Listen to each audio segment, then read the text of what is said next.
Professor, eu sei que a gente não pode ver a história dentro de uma relação de causa e efeito, né, ou dentro de uma perspectiva teleológica, mas quando nós analisamos essa estrutura que o senhor fala, essas relações de dependência, e um Estado que ele é construído justamente obstacularizando uma boa parte da população, seria justamente, dentro de uma perspectiva de longa duração, uma forma da gente entender um pouco dessas bases autoritárias e de algum modo excludente dessa república que vai se construir aí no final do século XIX? Bem, eu acho que sim. Esse autoritarismo da República Brasileira também, ele tem uma porção de dimensões, digamos. Tá? Ficando primeiro nessa dimensão institucional, a Constituição do Império, ela determinava a existência de 4 poderes, e não 3. Né? Normalmente a gente pensa no executivo, legislativo e judiciário. Mas a Constituição do Império tinha executivo, legislativo, judiciário e tinha o poder moderador, concentrado na figura do imperador. Essa estrutura, que não foi uma estrutura buscada na Constituinte de 1823, a Constituinte de 1823 foi dissolvida pelo imperador, por Dom Pedro I, que depois impôs uma Constituição que incluía o poder moderador e que dava ao imperador e ao poder que ele exercia, o poder moderador, toda a chave, como já se disse, da vida política imperial. A primeira geração de políticos brasileiros, a geração da independência, ela desconfiava muito de Dom Pedro I e dos impulsos autoritários de Dom Pedro I, e essa coisa do exercício do poder moderador, que foi objeto de discussão de constitucionalistas ao longo de todo o século XIX, tá? A ideia de quais são os limites do poder moderador. Tá? Porque, nesse caso, era discutir os limites do poder do próprio imperador, porque ele enfeixava esse 4º poder. Então, o imperador reina só, ou ele reina e governa, ou ele reina, governa e administra, até que ponto até onde vão os poderes dele? E como havia muita desconfiança em relação a Dom Pedro I, e desconfiança em relação ao poder imperial real em geral, né? A primeira geração da independência, por exemplo, não desconfiava da ideia de ter um exército profissional, tá?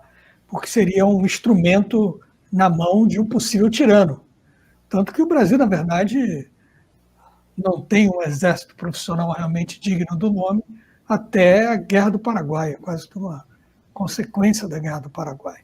Nesses primeiros anos aí era muita Guarda Nacional,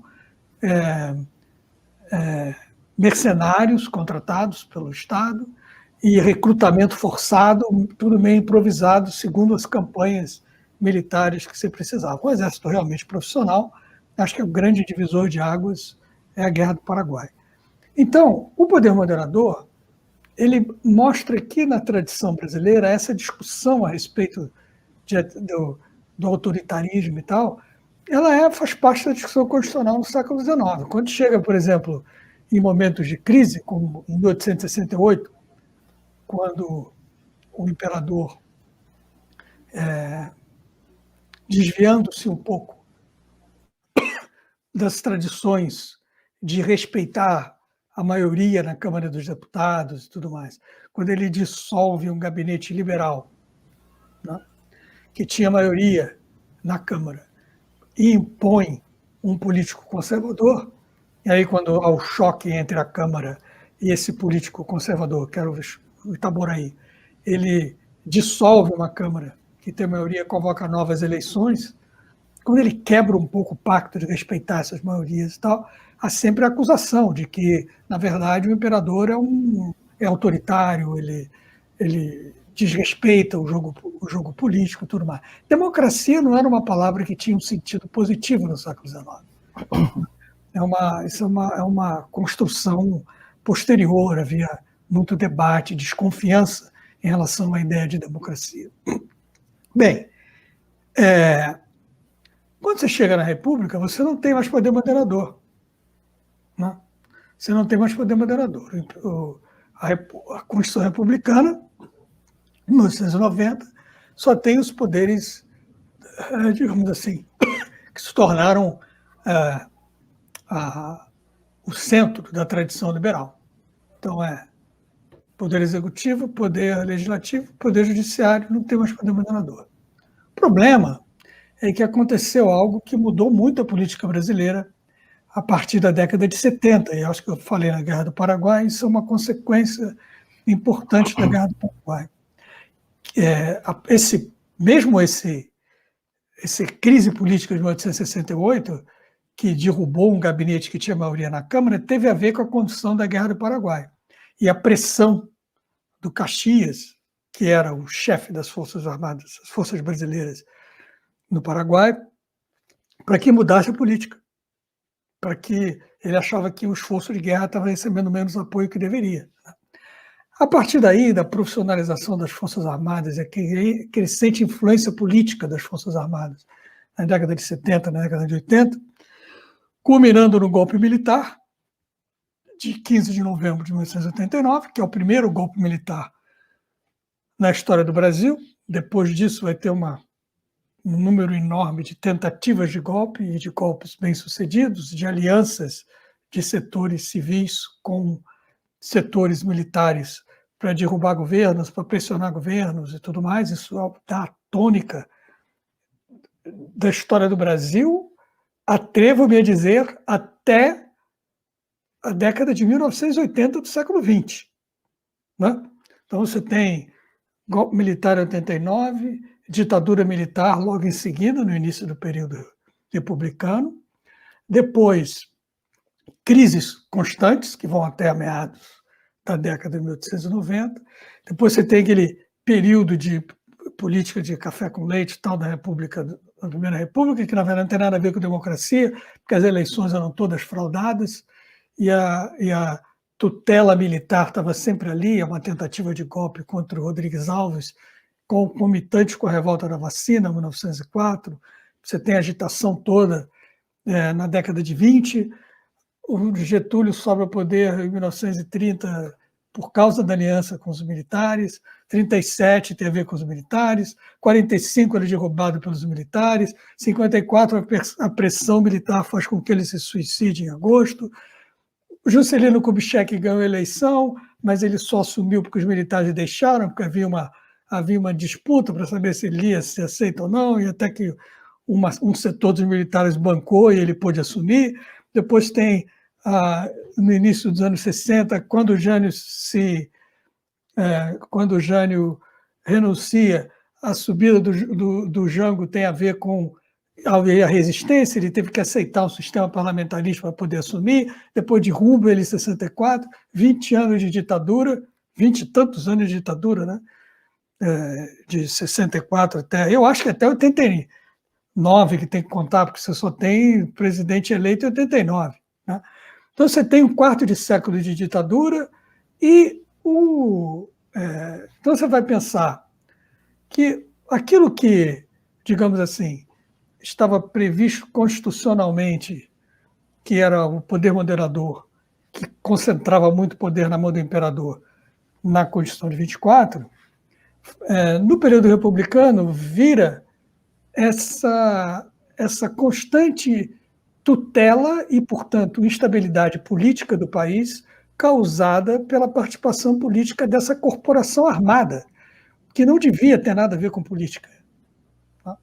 E que cria uma estabilidade política constante que apoia essas aventuras autoritárias, sempre, evidentemente, acompanhadas de setores civis da sociedade que estão prontas a pedir e a solicitar e a disputar o apoio das Forças Armadas para derrubar governos, usurpar poderes e tudo mais.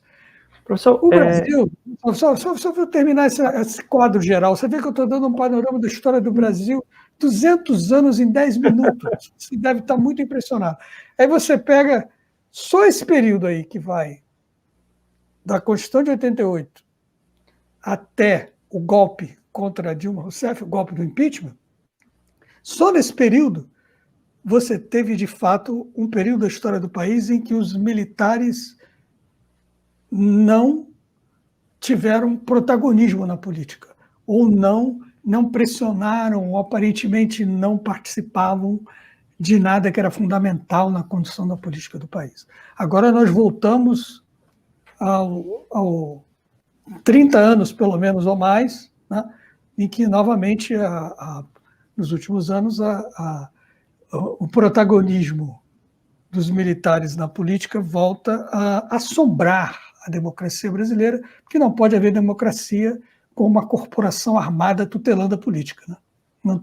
Isso não tem nada a ver com democracia.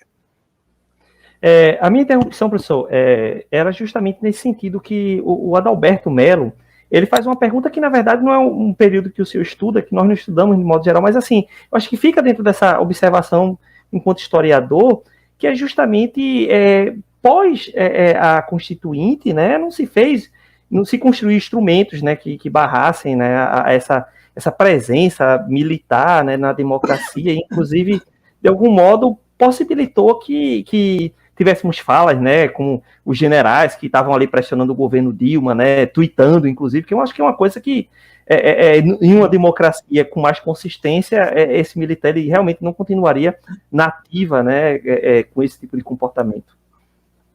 Pois você vê que o Brasil imita tanta coisa dos Estados Unidos, né? E uma das coisas que não imitou foi essa tradição de que os militares não participam da política. Mesmo essa tentativa de golpe do Trump, há pouco, né? Ela só poderia ter triunfado como golpe parlamentar. Aliás, poderia ter triunfado, caso os republicanos tivessem maioria, naquele momento, na Câmara e no Senado, talvez o golpe parlamentar do Trump pudesse ter dado certo. Ele poderia ter conseguido, como os republicanos, de fato, deram um golpe na Constituição da Suprema Corte norte-americana ao se recusar, porque tinha maioria no Senado, ao se recusar a apontar juízes liberais e insistir na condução de juízes conservadores, mesmo quando o Trump estava bem no final do governo. Então, poderia ter havido um golpe parlamentar nos Estados Unidos, mas golpe com a participação das Forças Armadas, não há possibilidade. Porque a tradição de isenção das Forças Armadas na política é uma tradição forte na democracia americana e não é na democracia brasileira.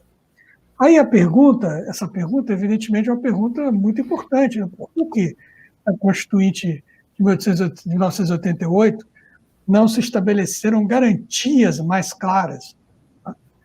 Garantias que exigissem e que definissem com clareza que os militares não têm nenhum lugar na democracia como na participação política. Eles servem outras funções, ele tem outras funções que não têm nada a ver com o jogo político. O militar não tem que dar opinião a respeito de julgamento na Suprema Corte, não tem que dar opinião a respeito de candidato à presidência, ele não deve ter... É uma força armada, você não pode convidar ao exercício da política a pessoa que entra no parlamento com metralhadora, né? Não tem como, nem que seja a metralhadora simbólica. Você está falando sem a metralhadora, mas você usa, né, as Forças Armadas como da polícia. Isso não tem cabimento, isso não tem nada a ver com democracia. Então, por quê? Não sei, eu acho que você tem... Eu não sei uma resposta objetiva, eu posso dar uma resposta, digamos assim, que tem lógica, mas que precisaria ser... A pergunta deveria ser para quem conhece mais o período, ou para quem viveu aquele período nos bastidores da Constituinte, por exemplo. Né? Por que não ocorreu os Constituintes? Se ocorreu, por que não vingou a ideia de estabelecer limites claros ou vedar claramente a participação de militares na política? Eu acho que, veja o que eu falei para você antes, até 88, na hora da Constituinte ali, você teve um século de história de intervencionismo, de tutela militar na política. Né? Então poderia haver uma percepção de que você já tinha derrubado recentemente a ditadura militar. A ditadura militar estava indo embora. Talvez tenha havido uma percepção aí das relações de força de que avançar no sentido de fazer o correto, que seria coibir qualquer possibilidade de aventura militar futura na política, isso talvez tivesse a impressão de que aquilo ia irritar os militares. E é bem possível, né? Porque basta você ver que o Brasil não conseguiu, ao contrário de outras ditaduras da América Latina e no mundo, ele não conseguiu levar à justiça os torturadores e os criminosos da ditadura militar. Né? Então, os torturadores, por exemplo, eles foram anistiados. Né? Então, não houve uma accountability, como se diz em inglês, né? Não houve, eles não foram responsabilizados pelos seus crimes. Isso dá uma ideia da relação de forças, ou da percepção que havia das relações de força, que provavelmente explica o porquê de a Constituição de 1988, uma Constituição excelente para os direitos sociais, uma Constituição muito importante para todo esse período de democracia que o Brasil viveu entre 88 e o golpe de 2016, essa Constituição realmente é falha no sentido de colocar limites claros à aventura militar na vida política do país.